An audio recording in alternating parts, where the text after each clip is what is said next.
Hello दोस्तों, मेरा नाम है सरिता शर्मा। मैं अपने YouTube चैनल पर आपका स्वागत करती हूँ। मेरे चैनल का नाम है लॉर्ड ऑफ लक्ष्मी नारायण। आज मैं आपको श्रीमद् भगवद गीता का 3रा अध्याय सुनाऊंगी। अगर पसंद आए तो मेरे चैनल को लाइक एंड सब्सक्राइब कीजिए। चलो दोस्तों, 3रे अध्याय की तरफ चलते हैं। अर्जुन बोले, हे जनार्दन, यदि कर्म से ज्ञान श्रेष्ठ है तो फिर मुझे कर्म में क्यों लगाते हो? आपके ये वचन मुझे भ्रमित कर रहे हैं, अतः मुझे कल्याणकारी निश्चित मार्ग बतलाइए। श्री भगवान बोले, हे निष्पाप, इस लोक में साधन की 2 परिपक्व अवस्थाएं अर्थात निष्ठाएं हैं। ज्ञानी ज्ञान योग से और योगी कर्म योग से इन्हें पाते हैं। फिर भी कर्म करने आवश्यक है, क्योंकि कर्म का त्याग कर इनमें से किसी को प्राप्त नहीं किया जा सकता। कोई भी मनुष्य क्षण मात्र भी कर्म किए बिना नहीं रह सकता, क्योंकि सभी प्राणी प्रकृति द्वारा कर्म करने के लिए बाध्य हैं। जो मनुष्य समस्त इंद्रियों को पूर्वक ऊपर से रोककर मन से विषयों का चिंतन करता है, वह मिथ्याचारी अर्थात दंभी कहा जाता है। परंतु जो मनुष्य इंद्रियों को वश में करके अनासक्त हुआ कर्म योग का आचरण करता है, वही श्रेष्ठ है। इसलिए तू शास्त्र विहित कर्तव्य कर्म कर, क्योंकि कर्म न करने से कर्म करना श्रेष्ठ है, तथा कर्म न करने से शरीर का निर्वाह भी नहीं होता। जिस प्रकार यज्ञ कर्म ईश्वर के निमित्त होता है, उसी प्रकार तू आसक्ति से रहित होकर भली भांति कर्तव्य कर्म कर, यही तेरा धर्म है। सृष्टि के प्रारंभ में यज्ञ और मनुष्य को बनाकर ब्रह्मा जी ने कहा कि तुम लोग यज्ञ के द्वारा वृद्धि को प्राप्त हो। तुम लोग यज्ञ के द्वारा देवताओं को और देवताओं तुम लोगों को संतुष्ट करें। इस प्रकार एक दूसरे को उन्नत करते हुए तुम परम कल्याण प्राप्त करोगे। यज्ञ के द्वारा तृप्त हुए देवता बिना मांगे ही इच्छित भोग देते हैं, परंतु देवताओं के द्वारा दिए हुए भोगों को जो भी बिना यज्ञ किए ही भोगता है, वह चोर है।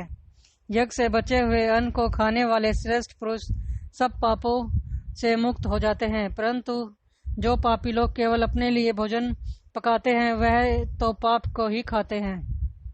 संपूर्ण प्राणी अन्न से उत्पन्न होते हैं। अन्न की उत्पत्ति वर्षों से, वर्षा यज्ञ से और विविध कर्मों से उत्पन्न होता है। तू कर्म को वेद से और वेद को अविनाशी परमात्मा से उत्पन्न हुआ जान। सर्वव्यापी परमात्मा सदा ही यज्ञ में प्रतिष्ठित है। हे पार्थ, जो पुरुष सृष्टि चक्र के अनुकूल नहीं अर्थात अपने कर्तव्य का पालन नहीं करता, वह भोगों में रमण करने वाला पापी व्यर्थ ही जीता है। परंतु जो मनुष्य आत्मा में ही रमण करने वाला, आत्मा में ही तृप्त तथा संतुष्ट हो, उसके लिए कोई कर्तव्य नहीं है। उस महापुरुष का इस विश्व में कर्म करने और न करने से कोई प्रयोजन नहीं रहता, तथा संपूर्ण प्राणियों से भी उसका स्वार्थ का संबंध नहीं रहता।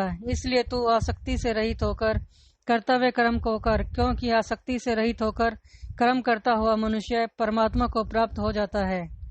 जनकादि ज्ञानी जन भी आसक्ति रहित कर्म द्वारा ही परम सिद्धि को प्राप्त हुए थे।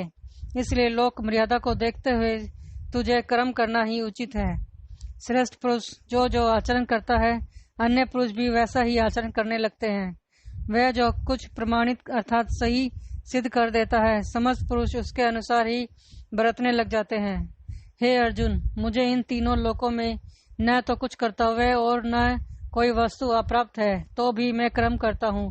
यदि मैं कर्म ना करूँ तो बड़ी हानि हो जाएगी, क्योंकि सब मेरे ही मार्ग का अनुसरण करते हैं। इसलिए यदि मैं कर्म ना करूँ तो ये सब मनुष्य नष्ट भ्रष्ट हो जाएंगे और मैं इसका कारण बनूंगा। हे भारत, कर्म में आसक्त हुए अज्ञानी जन जिस प्रकार कर्म करते हैं, आसक्ति रहित विद्वान भी उसी प्रकार कर्म करें।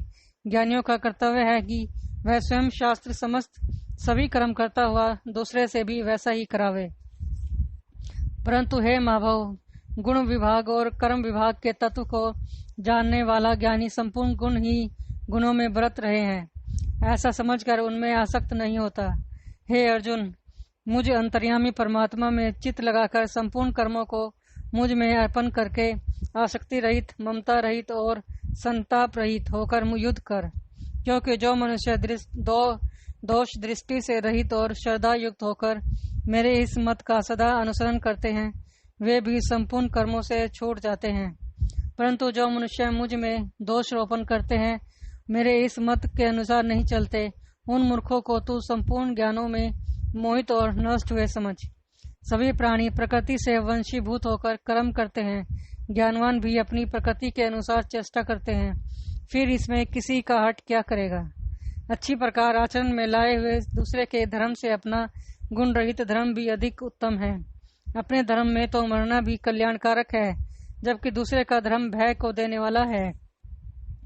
श्री भगवान बोले, रजोगण से उत्पन्न हुआ काम क्रोध भोगों से कभी न आघाने वाले, अतः एक तो इन्हें तू वैरी मान। जिस प्रकार धुएं से अग्नि और मैल से दर्पण ढक जाता है, वैसे ही काम से ज्ञान ढका रहता है। यह काम रूपी अग्नि कभी तृप्त नहीं होती और ज्ञान पर आवरण डाले रहती है।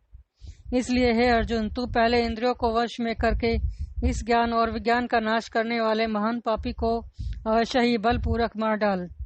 इस प्रकार सबसे सूक्ष्म बलवान और अत्यंत श्रेष्ठ आत्मा को जानकर और बुद्धि के द्वारा मन को वश में करके तू इस कामरूप दुर्जय शत्रु को मार डाल।